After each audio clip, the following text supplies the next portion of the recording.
कोणते फायदे आहेत ते सांगायचे आहे, ते मुलं आपल्या वैचारिक कल्पनेने ते सहजरित्या सांगू शकतील.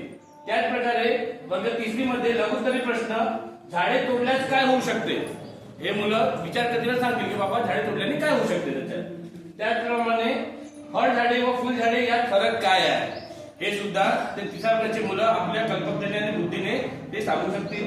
त्याच प्रकारे उच्च स्तर मध्ये झाडे जमिनीतून पाणी कसे घेतात, तसेच दीर्घोत्तरी प्रश्नामध्ये आपण झाडे लावण्यासाठी कोणते उपक्रम राबवू शकतो.